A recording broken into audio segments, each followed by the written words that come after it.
Hello बच्चों, कैसे हैं आप लोग?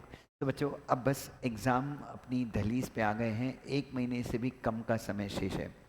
सबसे इम्पोर्टेंट बच्चों, ये जो वीडियो है, how to write answers in exams. बच्चों, अब मैं आपको अगर ये वीडियो बनाऊं तो बच्चों, कुछ सबसे पहले मिसकंसेप्शंस अपने दिमाग से हटा दीजिए। पहला मिसकंसेप्शन ये है कि हमको मॉड्यूल की लैंग्वेज लिखनी है। बिल्कुल भी आपको मॉड्यूल की लैंग्वेज लिखने की ज़रूरत नहीं है।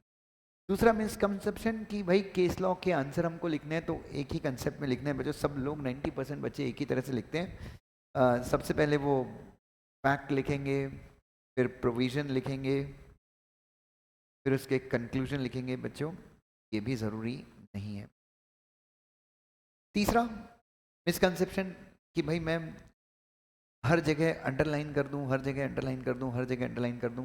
ये भी बच्चों, क्लैरिटी इन प्रेजेंटेशन बहुत ज़्यादा ज़रूरी है। बट हर जगह को कीवर्ड को अंडरलाइन करना आप कर सकते हैं, but again that would waste your lot of time. तो बच्चों, मैं यहाँ पे आपके साथ कुछ सिंपल सी टिप्स बता दूं। बच्चों, टिप्स मैं बता रहा हूँ बच्चों, टिप्स इस ग्राउंड पे बता रहा हूँ बच्चों। लास्ट 15 ईयर से टीचिंग में हूँ और बहुत सारे बच्चे ऑल इंडिया टॉपर्स आ चुके हैं। कंपनी लॉ में लगभग हर ऑल्टरनेट एग्जाम में मेरा ही स्टूडेंट ऑल इंडिया टॉप करता है। लास्ट अटेम्प्ट में जेआईजीएल में टॉपर हमारी क्लास से ही था बच्चों।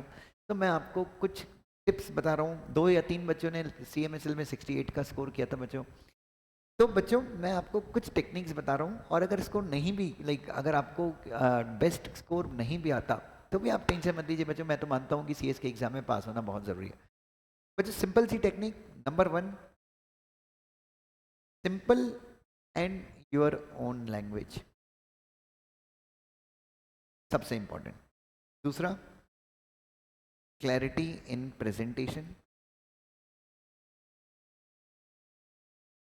और only write what is relevant. ठीक है? Save time. जब आप बच्चों पूरा फैक्ट लिखते हैं तो बच्चों, पूरा फैक्ट लिखते हैं मतलब फैक्ट, मतलब अगर 6 मार्क का क्वेश्चन है, 5 मार्क का क्वेश्चन है, तो आप ये फैक्ट वाला खेल खेल सकते हैं।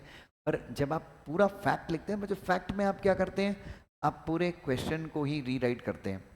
तो बच्चों, मेरा आपसे सवाल ये रहेगा कि पहले आप स्टार्ट करें तो बिल्कुल आप प्रोविजन लिखिए, और दूसरा ब्रीफ समरी, एकदम 2 वर्ड में, 2-3 शब्दों में आप क्या डाल दीजिए, एकदम ब्रीफ समरी डाल दीजिए। और तीसरा, कंक्लूजन कर दीजिए। ठीक है? कभी ये सोच के मत रखिए कि 2 मार्क का क्वेश्चन है तो मैं 4 लाइन लिखूंगा, 5 मार्क का क्वेश्चन है मैं 10 लाइन लिखूंगा। बच्चों, इस बेसिस पे कभी आप सीएस एग्जाम क्लियर नहीं कर सकते।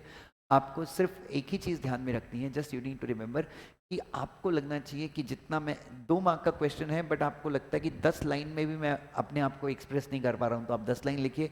10 मार्क का क्वेश्चन है और आपको लगता है 5 लाइन में आपको जितना आता था आपने लिख दिया, रेलिवेंट पार्ट लिख दिया, बात खत्म कर लीजिए बच्चों और आगे बढ़ जाइए। तो ये आपको ध्यान में रखना है बच्चों। ठीक है? और क्लैरिटी इन प्रेजेंटेशन बहुत ज़रूरी है बच्चों। कई लोग कट करते हैं ना, तो पूरा ऐसा ऐसा ऐसा कट कर देते हैं बच्चों। डायरेक्टली एक लाइन कट कीजिए, आगे बढ़ जाइए। ठीक है? आंसर खत्म होने के बाद आप उस आंसर के नीचे लाइन ज़रूर खींच सकते हैं। अगर कीवर्ड है, आप सेक्शन लिख रहे हो, सेक्शन सही है, तो आप स्केल से एक लाइन खींच सकते हैं, लेकिन वो कब कीजिए, पेपर खत्म होने के बाद, नहीं तो ताका झांकी झांकी के चक्कर में आपका पेपर ना छूट जाए बच्चों। ठीक है? और सबसे इंपॉर्टेंट बच्चों, फुल मार्क्स, टाइम बचाएंगे तो आप पूरा पेपर अटेम्प्ट कर पाएंगे। पूरा पेपर अटेम्प्ट करेंगे तो सक्सेस का रेशियो बढ़ जाएगा। तो ये कुछ टेक्निक्स हैं जो आपकी काफ़ी ज़्यादा हेल्प करेंगी बच्चों। Thank you so much.